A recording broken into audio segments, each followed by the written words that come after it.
Well, good morning. How's everyone doing today? It's good to be here with you. I guess Scott left. He tossed me the keys, so I'd only been here 2 months. I don't know what that means, but it is good to be with you. And thank you for. I think I've already gone past. Okay. Thank you guys for being here today. Thank you, John, for the introduction. I really appreciate that. Polly and I were members here many, many years ago.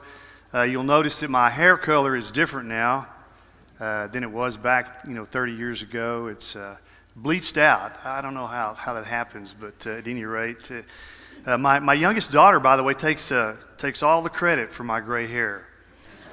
But her sister had something to do with that too. So they both are to blame.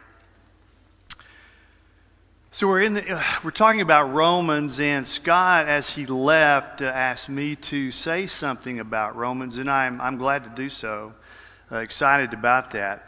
But I want to start about 1700 before Christ. In the time of Abraham, there was a custom in the land if you were going to make a covenant.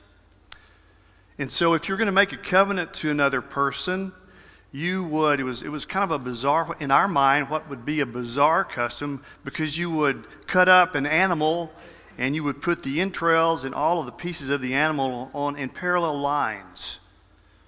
And then you would walk through those parallel lines and you would say, if I do not uphold the covenant, this should happen to me, which is to say, I should be decimated, right? Do to me as this animal has been done to this animal. That was to confirm the covenant in about 1700 BC, and that's about the time of Abraham. It's interesting if you look at Genesis chapter 15, when God has made a covenant, as you recall, with Abraham, it's interesting because as he was making that covenant, Abraham does all the things that would ratify that covenant. He cuts up the animal. He puts in parallel lines these pieces of carcass of these animals. And then something very mysterious happens. Abraham falls into a very deep sleep.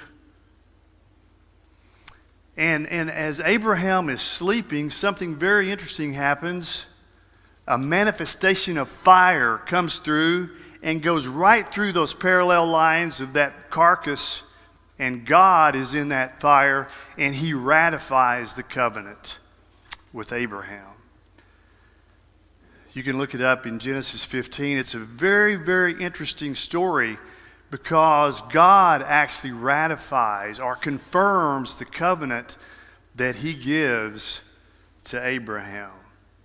And I would suggest to you, as we start the study, and as Scott started the study last week of the book of Romans, that we see and we read this book through the lens of the righteousness of God, or the God who is a covenant keeper.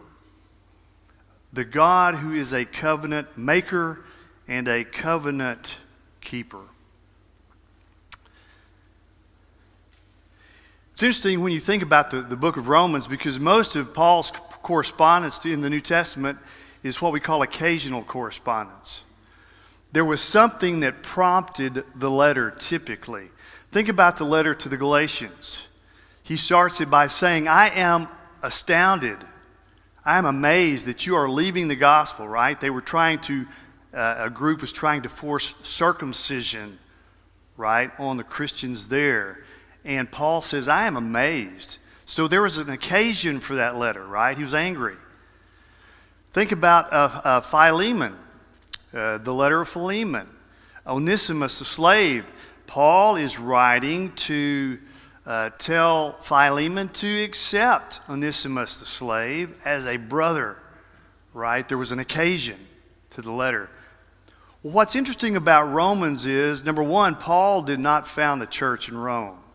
In fact, he had not been to the church in Rome. In John's reading today in chapter 1, he indicates, I have longed to come to you in Rome, but I have been prevented from doing so, right? So Paul had not been to Rome. He did not found the church in Rome. So the question is, what was the occasion of the letter? And there's been many speculations on what the occasion of the letter was. Some say it's Paul's last will and testament. It does have quite a bit of theology in it, right? Some say that there was a Jew-Gentile issue that he was trying to address. And certainly in chapters 9 through 11, he does address that in some ways. But I would suggest to you that he says in chapter 15 that I really am coming to you because I ultimately want to go west to Spain and carry the message of the gospel where it has not been heard. And he will say in chapter 15, I would like for you to help me along on that journey. So perhaps he really wanted to come to Rome, sit down with the missions committee, like he made at Johnson Street, and see if he could get some funding for a mission to Spain. So those are some of the things that may be in play here. We're not sure, but those certainly do come into play.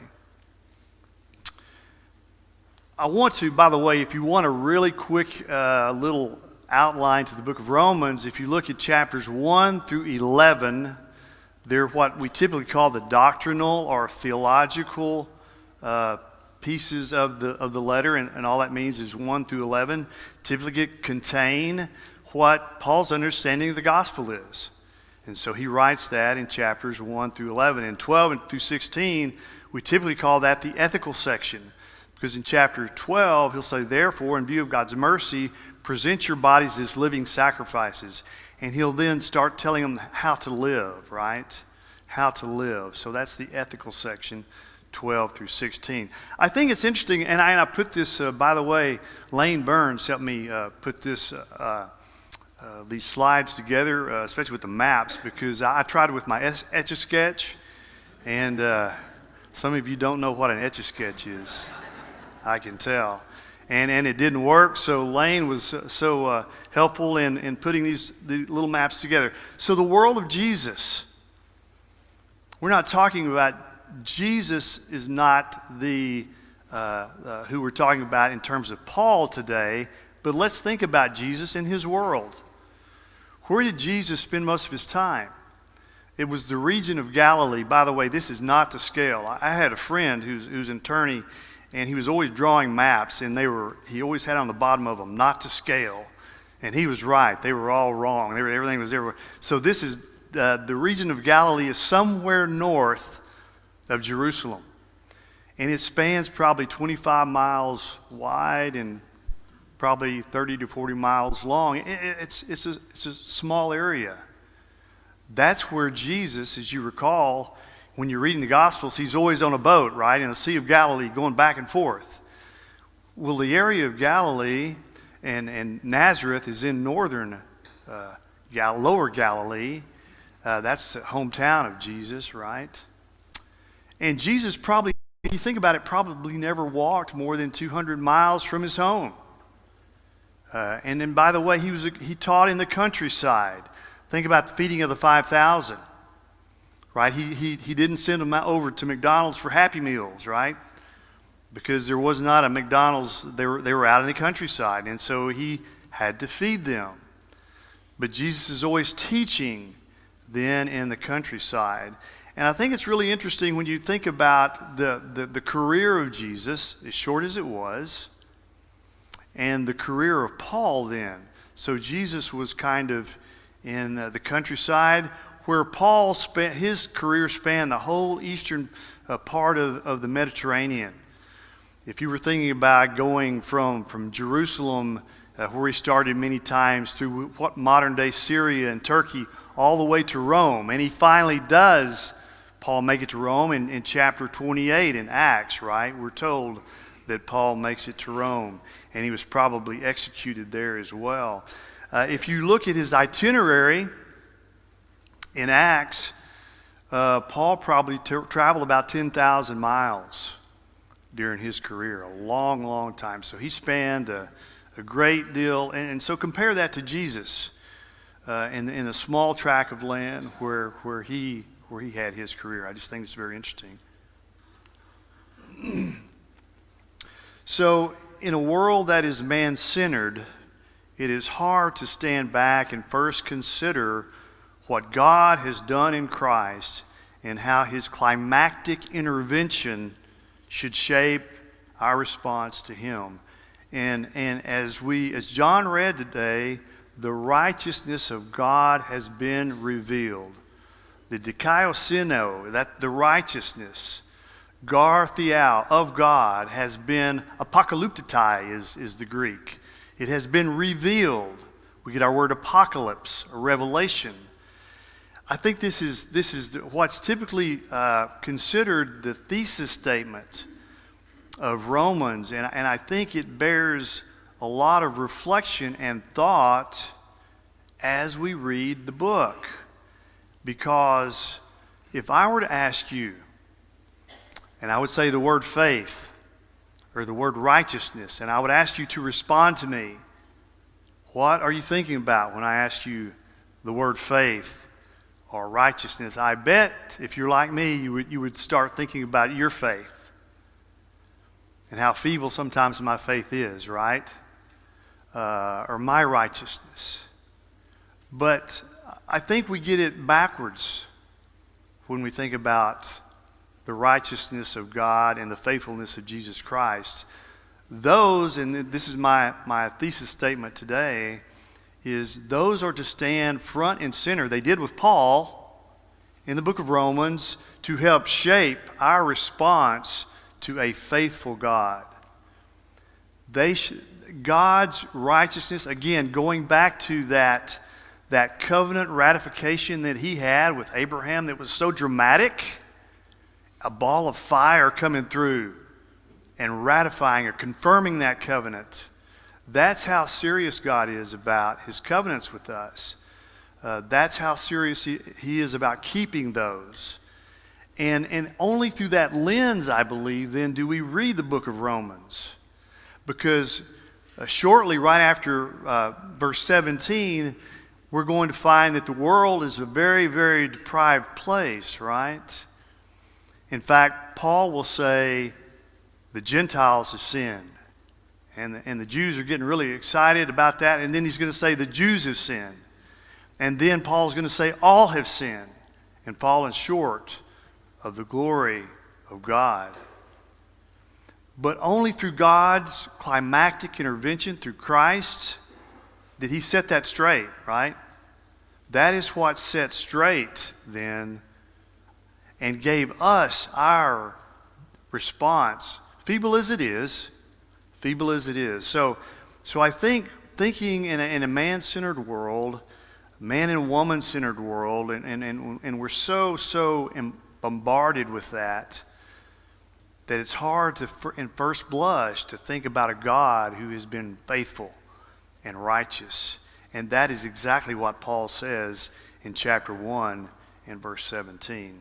For the gospel is God's power for salvation, for all who believe, for the Jew first and also for the Greek.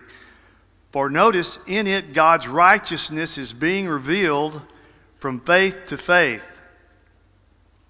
Just as it is written, the righteous shall live by faith. Notice, and Paul is notorious for this, he's using an Old Testament text, right? Paul is very, very notorious for using an Old Testament text, and here he does, and he says out of Habakkuk 2:4, the righteous shall live by faith, which is interesting. The Greek here is a little fuzzy. It's hard to know who is the subject and who is the object. Is it God's faith or Christ's faith or our faith that is in view? And again, I go back to that, the parsing of the Greek, and a lot of scholars over the last several decades really have done a lot of work in trying to parse out the faith that is in view here. It begs the question, whose faith is it? Is it God's faith? Is the believer's faith? Certainly all of those are in view in the letter, in toto. But notice the New American Standard Version translates this, the righteous shall live by his faith. And that's from the Septuagint reading. The righteous shall live by faith, or the faith of Jesus Christ, I would propose to you, as a model or as an example of our faithfulness. So if we read it then Christ-centric and not man-centric, but Christ-centric, we take this quotation not referring to believers but to Christ, then from faithfulness of Christ resulting in faithfulness of the believer. And I got to tell you, one of the things that really I honed on when I was in graduate school, all those 5 years that I went, and they finally told me I didn't have to come back in Austin, was the incredible faithfulness of God and how that really is so fundamental. And I grew up in a time and I grew up in a way that I thought I had to work and I had to get and I had to do and I had to strive. God does want us to respond, does He not? But in the first instance, that is not who God is. He is a God who has provided, who's been faithful. And another thing is you'll read chapter 4 and he's going to talk about the faith of Abraham. And we know that Abraham had several flaws in his character, several missteps, passed his wife off as his sister a couple of times, right? But Abraham is called the father of the faithful, right? He is reckoned righteous because of faith. And by the way, the gospel is powerful. And Paul uses the word dynamis, or where we get our word dynamite. So the gospel is something that explodes. It has great power. And so and it's interesting, in chapter 3, verses 21 and 22, the thesis, Paul's thesis is restated, but now the righteousness of God without the law is manifested, being witnessed by the law and the prophets, even the righteousness of God, which is by faith, notice, by faith of Jesus Christ, unto all and upon all of them that believe. For there is no difference, and that's the King James Version. And here we see the faithfulness of Jesus Christ. You know, sometimes we think about why we study. We have a sermon every Sunday typically, right? We study individually our Bibles at home. And I think a cue to that is Anselm, who was born in 1033, said, really, we have faith. We seek more understanding, right? It's really faith seeking understanding. That's why we have a sermon. It's not so much to tell us new stuff. Sometimes it's to remind us, right, weekly of what we should be doing. But it's faith seeking understanding. And I would just propose to you that's what we do as we worship with our minds. So it's interesting in chapter 16, which is where, ironically, Scott started last week at the end of the book. In chapter 16, you'll notice there are a number of names that Paul addresses, people he knows, many of whom are slaves, many of whom are women, many of whom are Jewish. By the way, I would say each one of those categories of people are marginalized in the first century, right? Those are marginalized people. So he's writing to a group who is marginalized. The Jews, as you recall, were expelled from Rome in 49 AD by edict of Claudius. So all the Jews had to leave Rome in 49.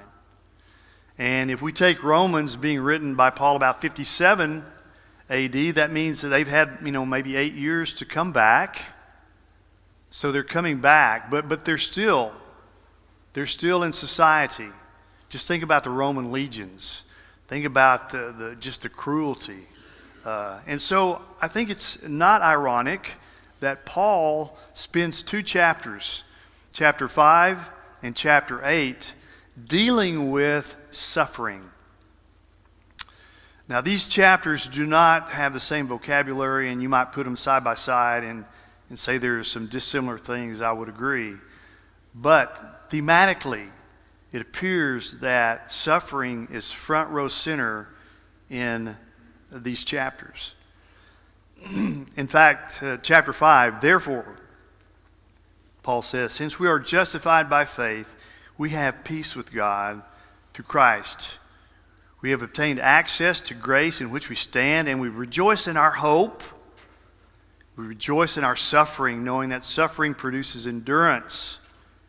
And endurance produces a tested mind, and a tested mind produces hope. And hope does not disappoint us because, notice the imagery, God's love has been poured into our hearts. God's love has been poured into us. I love that imagery. It's almost as if our heads have been, taken off and God has poured in, right, His love into our hearts through the Spirit which He has given us. Now notice, while we were yet helpless, at the right time, Christ died for the what? For the ungodly. God shows His love for us in that while we were yet sinners, Christ died for us. Sometimes I think we think we have to have everything all together before we come to church. Yeah, I'll get religion whenever I get everything right in my life, when everything is calmed down, when the kids are gone. But this text says, while we were yet sinners, when we didn't have it all together, is it precisely when Christ died for us. Precisely when He died for us. So in the midst of our sin, He stands faithful, right? Thinking back to His ratification of the covenant with Abraham. Because think about that covenant with Abraham. When you think about it, that was really unilateral. God said, look, it's my fidelity that's going to keep this covenant together. It's my fidelity. Do you think it was Abraham's faithfulness or our faithfulness as humans? I hope not. It was God's steadfast love. In the Hebrew, that's known as hesed, the Hebrew word that means His covenant loyalty. I will stand by you faithfully to the end. I like to use the example as, God is going to drag us to the finish line. We may be kicking and screaming, right? That is the kind of God that we serve and that we need to indicate. So suffering that believers experience is not contrary to their standing in grace. I think a lot of times when we suffer, and we all suffer, right? We suffer in many ways and through many things. There's suffering going on in the world today, even on a large scale.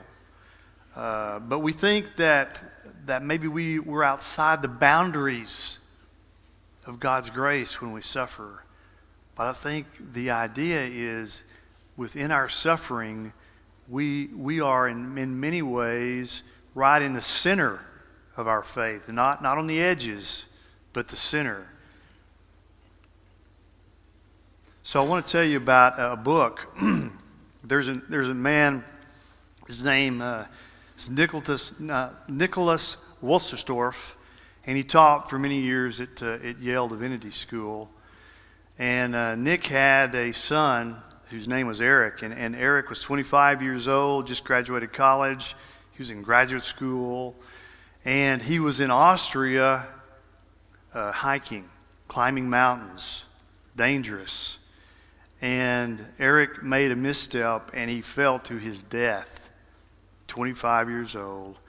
And so Nicholas is called, and he has to go, get the body of his son who is overseas. He brings him home. This child who had all the promise, right? Red hair, dimples, educated, and now he's gone. And so Nick writes this little thin book called Lament for a Son. It's very short. And basically every day he has a journal entry, and he reflects on his, basically voicing his pain. And some days he's angry, and he really doesn't know how he's going to get along, right? But a very interesting thing happens as he comes to the end of this little book. He says we took him for granted. That is to say, his son. They took him too much for granted. But now I know of God. I've known of God's response in terms of delight and displeasure in life. But he said, strangely, I did not know how God suffered. And so he sees through the suffering that he's going through, and he reflects on his faith, and he reflects on Christ hanging on the cross, and a God who sees that, his son hanging on the cross, and a God who suffers. So he begs the question, do we also mirror God in our suffering? Do we mirror God in our suffering as a God who suffers? And you think about in Genesis 1 and chapter 27, we're told that we are the imago Dei. We are the image of God. We are made in the image of God. The imago Dei. And if we mimic or mirror God in our faithfulness, our joy, do we also mimic him in our suffering? And that is the question that Nicholas is grappling with today. And I would suggest that we do mimic him as well. When our youngest daughter, who gave me all the gray hair, was a senior in college, we were taking her on a senior trip out to San Francisco. And so if you've not been to San Francisco, you've got to go down to the pier, and there's a Ghirardelli chocolate place, and they make it right there, and man, it's great. And you can see the ocean. Alcatraz is out there. And so we took Natalie, and we had a great time, and we were back at the airport in San Francisco, in the airport in San Francisco, and we were eating in some Asian restaurant. And I overheard our waitress, who was waiting on us as she was away, talking to her work associate, saying, I'm just no longer young. I'm not beautiful. I have no value.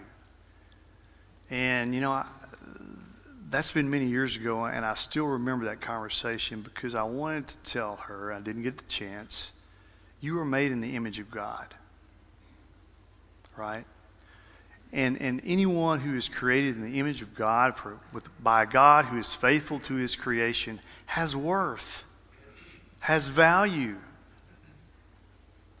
And I think even today we have to remind ourselves that because of God's incredible faithfulness and his incredible righteousness and his dedication to the covenant with us, that we have value even when we sin, even in the midst of our sin. So you're enough. Final thoughts on God's righteousness. We are enough through Christ. We have a God who has been faithful, and I think as we start to go through the rest of the book, and as Scott comes back next week and starts leading us through, I just want and hope and pray that you'll use as a lens through which we're reviewing the whole book, the righteousness of God, of a God who has covenanted with his people and who stands beside his people even when we fall, and he will drag us to the finish line. And we should then respond with joy. Thank you for your time. If you have needs that one of our shepherds might address, they're going to be scattered throughout the auditorium. And so as we close, please see one of them, and thank you again for being here today. Faithful love from above came to earth to show the Father's love, and I'll never be the same see